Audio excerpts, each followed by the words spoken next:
Hello everyone and welcome to another video. Today's topic is something that is very important to our society. I'm going to be talking about the breakdown of the sexual mores of society. And this video goes all the way back to 1966, when a proper challenge was mounted against the push towards a more sexually liberated society. And William F. Buckley mounted that opposition, questioned and challenged some of the ideas of the day that were quite prevalent, pushed by Mr. Playboy himself, Mr. Hugh Hefner.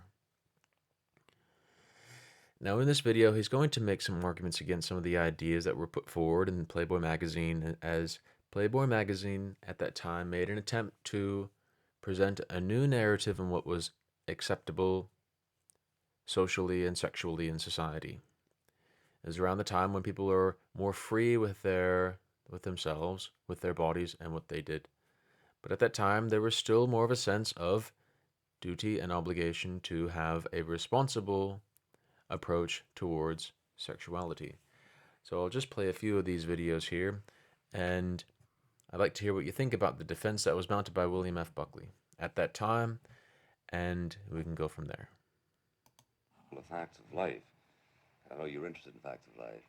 One of them is that man being religiously oriented, a society tends to have certain religious commitments, which may be extremely necessary, in fact indispensable, to the ethos of that society, whatever the particular arrangements are as regards the actual division of the authority between church and state, so that I think it is possible to say that there never was a completely atheistic state, at least not one this side of tyranny. But the second, even accepting your premise, is surely this, that in your emphasis on the private moral authority of the individual, you cease to take into account, do you not, that man's sexual activity, if it is normal, is not a masturbatory matter. It is something that involves other individuals, and that in the course of that relationship, all of society has a certain vested interest in the nature of that relationship, and that under the circumstances, it is not, as you put somewhere here, when you said a man's morality, like his religion, is a personal affair best left to his own conscience. Surely it isn't personal if it involves somebody else, if it involves children, if it involves his neighbors, if it involves his whole relationship to the community. You've raised two kinds of questions. There are two separate questions. So Hugh Hefner mounts his defense at the question. The basic question was, in short terms, how do you deal with the reality that sexuality is not just an isolated thing, that oftentimes it involves other parties. The very union of man and woman leads to the creation of another life, the creation of another individual. So certainly there must be some consideration for the intersection between where the individual and others come together, and ask the question, what is the responsibility of individuals in society when it comes to sexuality when it is others that can be affected? And some of the examples used is, what is the person to do if a child comes into the situation? What is to happen then? So that's the first question and challenge that William F. Buckley posed to Mr. Hefner.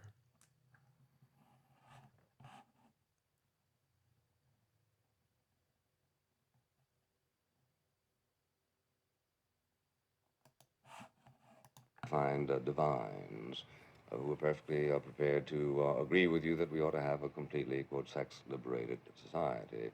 I myself tend to be a little bit orthodox, at least as regards this. I understand the Christian tradition to be one that says merely because you have an appetite is not an excuse for giving in to it. And I understand the Playboy philosophy to be saying it is to lead to a kind of a neurotic repression to ask somebody to give it. Incidentally, Freud said that.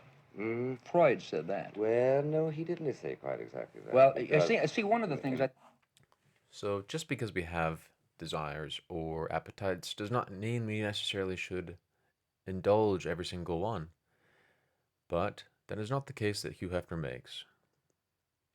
He is aware of the impulses of man, the desires that we have, and there's a cap put on them by many religions to ensure that there is some sensibility and some restraint that is shown in relation to appetites, whether it be for food, whether it be for sex. The restrictions are there to put a cap on it, to put a cap on what can be an insatiable need and desire for these things, and the drama that potentially ensues from such pursuit of satiating the appetite. Moving on to the next bit. Today, if I think if we take a more realistic, If I may say so, how in the hell do you know? How do you know? well, What all are you can talking do about? is base upon, it seems to me, the facts that exist as we know them today, which are considerably different than those that existed many centuries ago. We do have. As regards this, I understand the Christian tradition to be one that says merely because you have an appetite is not an excuse for giving in to it. And I understand the Playboy philosophy to be saying it is to lead to a kind of a neurotic repression to ask somebody to give it. Incidentally, let me Freud ask you said something. that. Yeah.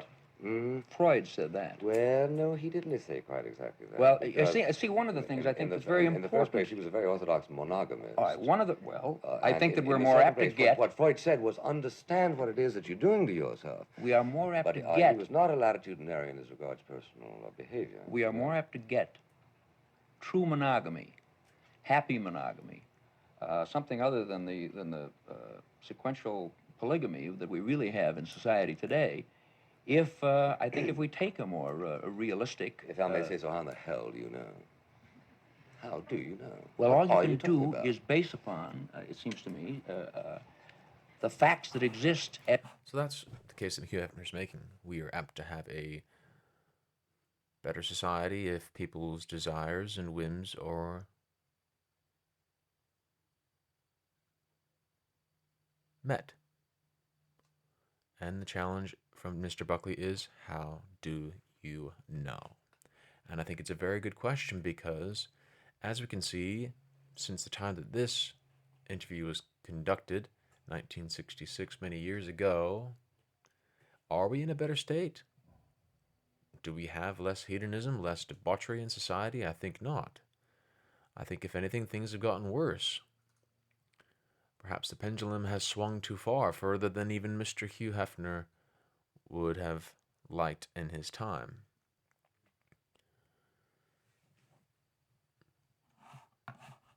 Moving on. And I recommend everyone having a proper listen to this and many of other Firing Line videos. Very informative and interesting. Back to the first point you made, the quote responsibilities. I mean, people must take responsibility for their action. What I've never seen you do is enumerate those responsibilities. God knows it hasn't been because of a lack of space. No, but one of the major reasons for it, I think. What are the responsibilities? Suppose the woman feels that her life has been shattered as a result of the man's decision that he's had enough of her and wants to go on to the next interest. What are those responsibilities you talk about so often but don't enumerate?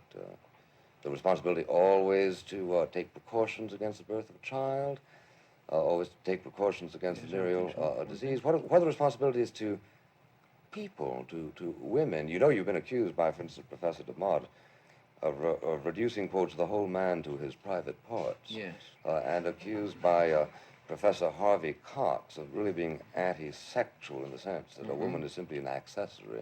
And my for the reaction to enjoyment of that man. is. Your reaction's been I don't get to express my reaction. Sure, go ahead.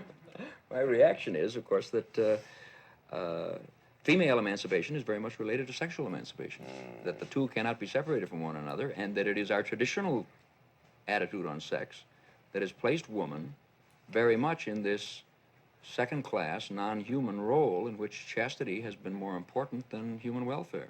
So it is only out of this But surely the question is whether chastity is related to human welfare, isn't it? For instance, your notions of privacy.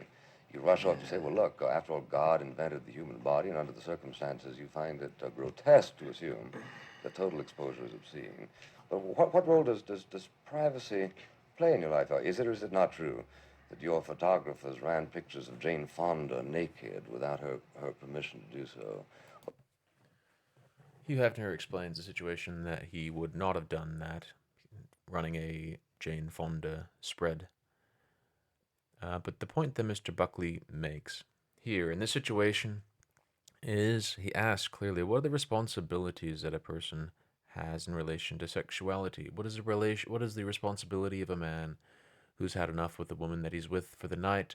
He's ready to move on to someone else. What is his responsibilities for the welfare and health of that woman who he has had enough of? What is the responsibility of a man and woman in taking precautions against the birth of a child?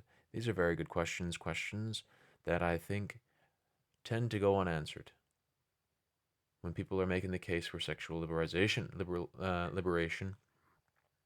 And I think there's a lot more that can be said on this issue. So this particular interview stood out to me because it was the first time I've seen a public figure make the case against these whole ideas of the Playboy philosophy where people are repressed and then they'll be liberated and society will be better off if we just relax on our sexual mores.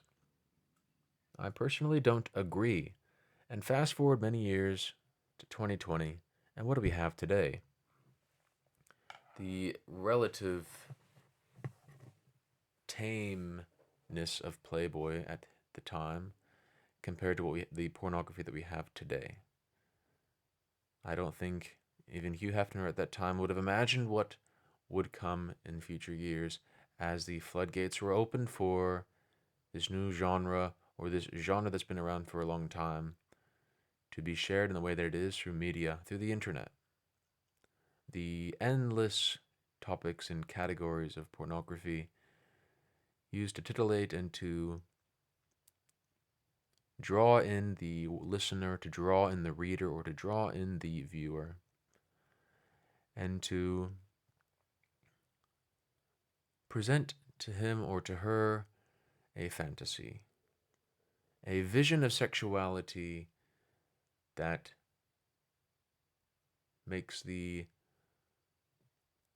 fantasy into a reality, or at least a perceived reality. We are in a place now where we are flooded by pornography, flooded by images of immorality, images of the collapse of the safe structure of the family.